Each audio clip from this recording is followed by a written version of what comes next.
मध्य प्रदेश के 28 विधानसभा सीटों पर होने वाले उपचुनाव के चुनावी रण में वार प्रतिवार का दौर लगातार जारी है। तमाम क्षेत्रों में बड़े नेताओं की सभा और रोड शो के साथ व्यक्तिगत जनसंपर्क चल रहा है। बीजेपी ने मुरैना से अपना प्रत्याशी रघुराज सिंह कंसाना को बनाया है। कंसाना की माने तो कमलनाथ सरकार ने कुछ काम ही नहीं किए, विकास के लिए पैसा ही नहीं था। उन्होंने कई और चुनावी मुद्दों को लेकर न्यूज़ वर्ल्ड के associate news editor Arvind Sharma से खास बातचीत की। हमारे साथ है बीजेपी प्रत्याशी रघुराज सिंह कंसाना जी। कंसाना जी से हम जानेंगे जिस तरीके से 15 माह में यह सरकार गिर गई और नई सरकार जो शिवराज की चल रही है 6 महीने में से काम कर रही है।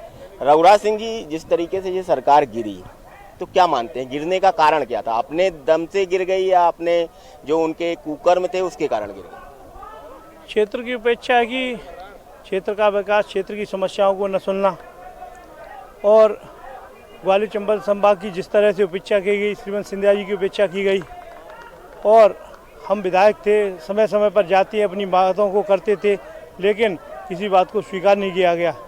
और जो मैनिफेस्टो में जो बातें कहीं किसानों की समस्याएं, बेरोजगार और नौजवानों की समस्याएं थी, उन समस्याओं की तरफ कोई ध्यान नहीं दिया गया और दुत्कार दिया जाता था। विकास का सारा पैसा छिंदवाड़ा उसके आसपास के क्षेत्र में लगाया गया। आप जानते हैं, जब प्रतिनिधि चुना जाता है तो क्षेत्र की समस्याओं, क्षेत्र के विकास के लिए जो वादे किए वो कोई वादा पूरा नहीं किया। पिछले 15 महीने में देख लें और पिछले 5 महीने में विकास किस तेजी से बढ़ा है। कहते थे पैसा नहीं है, अब पैसा कहाँ से आ रहा है? आपको देख रहा होगा, अभी हाल ही में मेडिकल कॉलेज की घोषणा हुई है। चंबल से पानी लाने की 287 करोड़ की योजना जो अभी हाल ही स्वीकृत हुई है, इसका भूमि पूजन भी हो गया है। रिठौरा को महाविद्यालय, पूर्ण तहसील का दर्जा, नगर निगम को 40 करोड़ रुपए की सौगात, सौंदर्यीकरण के लिए, रोडों के लिए, लाइटों के लिए, ग्रामीण क्षेत्र में तमाम सारे लिफ्ट इरीगेशन, ये सब विकास के कार्य पिछले 5 महीने में ही तो हुए हैं। तो ये कहते, इनकी कथनी और करनी में बहुत अंतर है। इन्हें कहा कुछ और करा कुछ। तो इसलिए आज हम भारतीय जनता पार्टी से चुनाव लड़ रहे हैं, जनता के बीच में जा रहे हैं। क्षेत्र के विकास और क्षेत्र की समस्याओं को लेकर जनता के बीच में पहले भी गए, अब भी गए। जनता का प्यार और स्नेह, अपनापन मिल रहा है।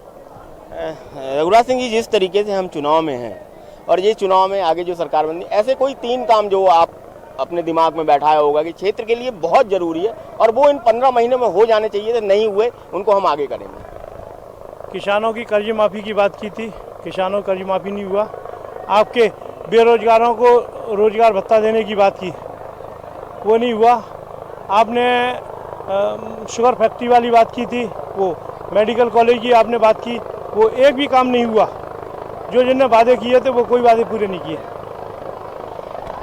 मुख्यमंत्री जी पहुंच चुके हैं और यहाँ पे सभा होनी है, तो मुख्यमंत्री जी का स्वागत करने रघुवीर कंसाना जी जाएंगे। रघुवीर जी, अंतिम सवाल ये कि जिस तरीके से एक नारा इन्होंने लगाया, जिस तरीके से महिलाओं के खिलाफ एक बयान आते हैं, उस बयान को लेकर कैसा आप कहते हैं? जब इनकी सोच ही अच्छी नहीं है महिलाओं के प्रति, भाई इस पद पर बैठे हैं, उस पद की गरिमा होती है। आप पूर्व मुख्यमंत्री है, महिलाओं के साथ अशोभनीय टिप्पणी ये ठीक नहीं है। राजनीति अपनी जगह है, लेकिन हम पक्ष विपक्ष में रहें, लेकिन हम मर्यादित भाषा का प्रयोग करें और जिससे जनता में जो संदेश जाना चाहिए वो संदेश नहीं जाता है।